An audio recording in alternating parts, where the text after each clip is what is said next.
ఇప్పుడు ఇప్పుడు భిక్షమమ్మ ఈమె ఎంత గొప్ప తల్లి అంటే ఆమె 12 స్తంభాల పందిరి గుంజల్లో పడుకున్న సాంబన్న లెగరా అని పాట పాడుతుంది. ఆ పాట వింటే శివతాండవమే.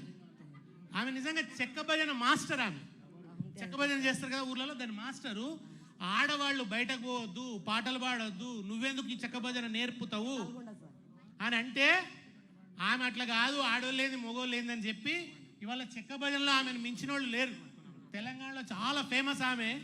ఆమె ఆ పాట కావచ్చు, అదేంటి మన రావు తల్లి రేణుకెళ్ళమ్మ, ఆ పాట కూడా ఎంత ఫేమస్. మనందరం వీళ్ళు యూట్యూబ్లో అడుగు పెట్టినంటే మిలియన్ల వ్యూస్ అయ్యి, అంతకంటే తక్కువ ఉండదు అనమాట.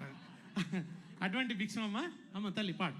థ్యాంక్ యూ అండి. అందరు నన్ను పిలిపించినందుకు ఆదరించి. మాది ఎక్కడ నల్గొండ జిల్లా మాడుగులపల్లి మండలం కేశవాపురం గ్రామం నుంచి నేను యాన్నో మారుమూల పల్లెలో ఉన్నదాన్ని.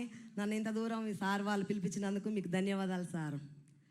12 స్తంభాల పందిట్ల ఉయ్యాల పడుకున్న సాంబయ్య అలగరా అల్లగరా సాంబయ్య అలగరా అలగరా పరమాత్మ అలగరా అల్లగరా సాంబయ్య అలగరా అలగరా పరమాత్మ అలగరా ఎందిలు సన్నీలు ఏకము చేసినము సానమాడంగా అలగరా అల్లగరా సాంబయ్య అలగరా అలగరా పరమాత్మ అలగరా అల్లగరా సాంబయ్య అలగరా అలగరా పరమాత్మ అలగరా మల్లెలు మాలలు నీ కోసం తెచ్చినము అలంకరించంగా అలగరా అల్లగరా సాంబయ్య అలగరా అలగరా పరమాత్మ అలగరా అల్లగరా సాంబయ్య అలగరా అలగరా పరమాత్మ అలగరా రావు తల్లి రేణుకెళ్ళమ్మ మేము రాజుగారి విలువ నంపెరేణుకెళ్ళమ్మ అమ్మా తూర్పు రాజులు రేణుకెళ్ళమ్మ టొంగుటు యాల తెచ్చినారు రేణుకెళ్ళమ్మ అమ్మా రావు తల్లి రేణుకెళ్ళమ్మ మేము రాజుగారి విలువ నబ్బే మేము రాజుగారి విలువ నబ్బే రావు తల్లి రేణుకెళ్ళమ్మ మేము రాజుగారి విలువ నబ్బే రేణుకెళ్ళమ్మ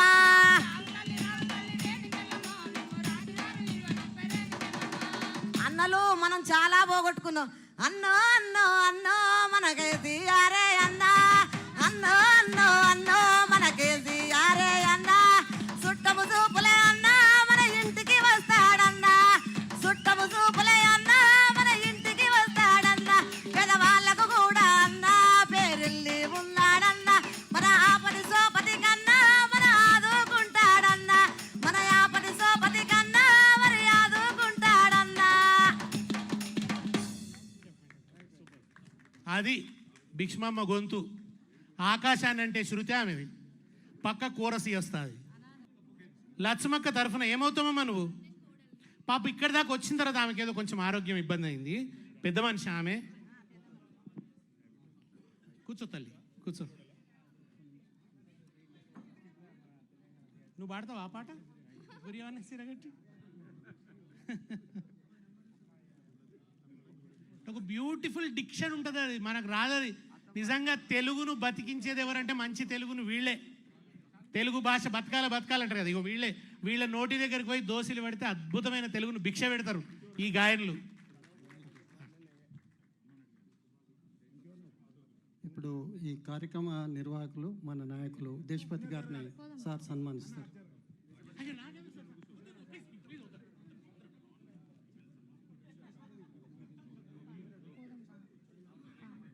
దయచేసి వద్దు.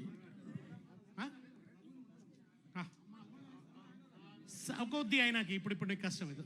వాళ్ళు ఒక్కసారి నువ్వు రామన్న ఒక్కసారి 5గురితో మీ ఫోటో తీసుకుంటారు, 4గురితో. ఇది తీసే నిలబడి తల్లి. కొంచెం అందరూ అటు జరగాలి కొద్దిగా. అమ్మ తల్లి చెప్పు. మిత్రులారా, ఇప్పుడు సభలోని మన అదే క్లైమాక్స్ చేరుకున్నాం. ఇప్పుడు మనందరి ప్రియతమ నాయకుడు తన వాగ్దాటితో తెలంగాణ బిడ్డల నుంచి మొదలు పెడితే అంతర్జాతీయ కార్పొరేట్ దిగ్గజాలను కూడా ఒప్పించే కేటీఆర్ అన్న తను మాట్లాడతారు.